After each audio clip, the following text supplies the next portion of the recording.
Well, it's that time of year, elk hunting time. And on this hunt, I'm going to be hunting with my good friend Skip Bogdan. And of course, teaming up with master caller and elk guide Bob Darty. And we're going to be hunting the beautiful Vermejo Park Ranch. Folks, this is one awesome hunt. I know you're going to enjoy it.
This is a beautiful bull, probably in the 315 to 320 class.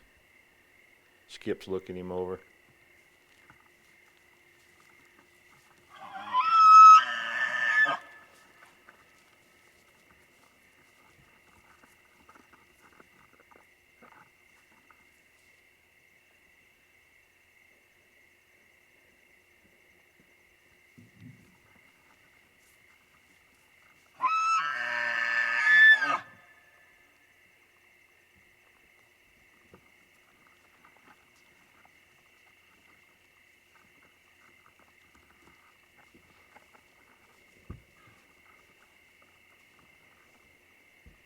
Well, Skip decides this is not the bull for him.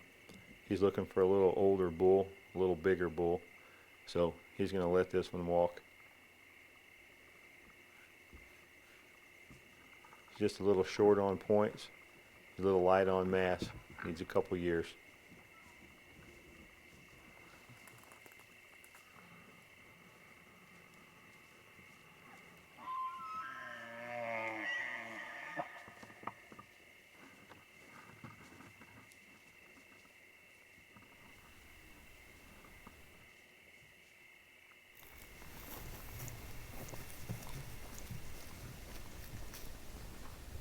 The bulls are bugling down the valley. With the wind in our face and the sun in our back, it's a perfect location to set up and start calling.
Smoking, brother.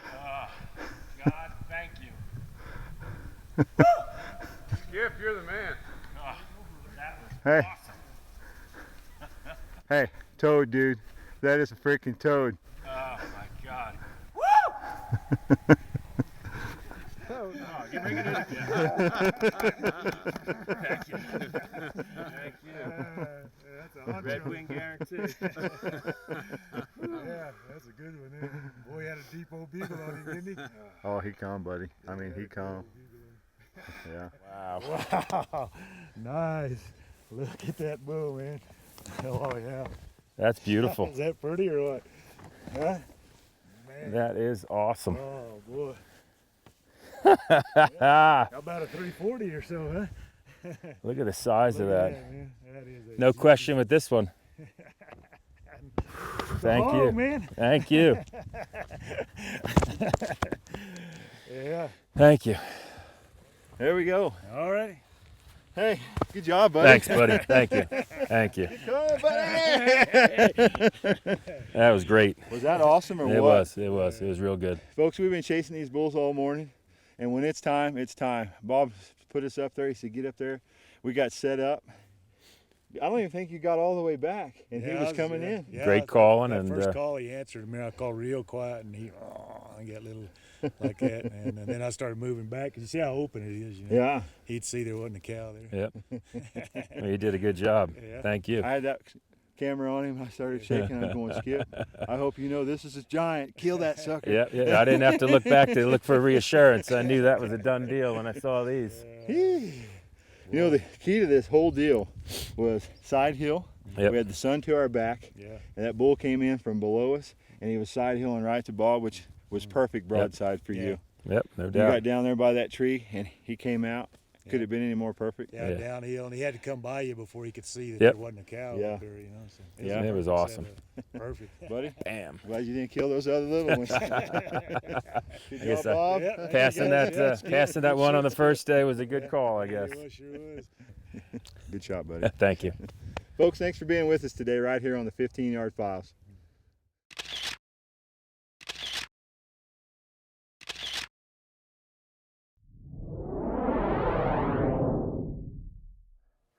What an action-packed week of elk hunting on the beautiful Vermejo Park Ranch. Me and Bob and Skip and everybody in camp had great camaraderie. But folks, we got to see a lot of big bulls because it was the peak of the rut. So let's talk about why Skip was successful and the strategies behind the hunt. Well, tip number one, we're going to call it taking chances. On the first day, the first evening, a beautiful 6x6 came right out in front of Skip, and he had to size him up. Well, folks, he took a chance and he let that bull go. It was a beautiful bull, wide frame, but it was a little light on mass, a little short on points, and Skip was looking for something a little older and a little more mature. But if you take that chance, like Skip did, be prepared to go home without an elk. Folks, tip number two is the setup on the day Skip harvested his bull. Why were we successful? Well, it was about noon. We had been chasing this herd most of the morning, and we finally got him in a spot where we could set up on him perfect. We had the wind right in our face, the sun was in our back, they were in a little valley, so when Skip got set up, Bob was able to do his magic, and that bleeds me right into tip number three, and that is Bob calling and moving.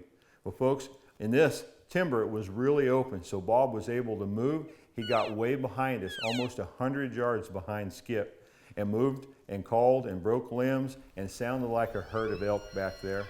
And that called that big bull right in front of Skip, and he was able to make a perfect shot. Folks, if you study these tips and these strategies, I know you're going to be more successful. So, don't be afraid to take chances. Look for the perfect setup when you're hunting, and don't be afraid for the caller to move around, break sticks, and call when he's behind you. Folks, thanks for being with me today, right here on the 15-Yard Files.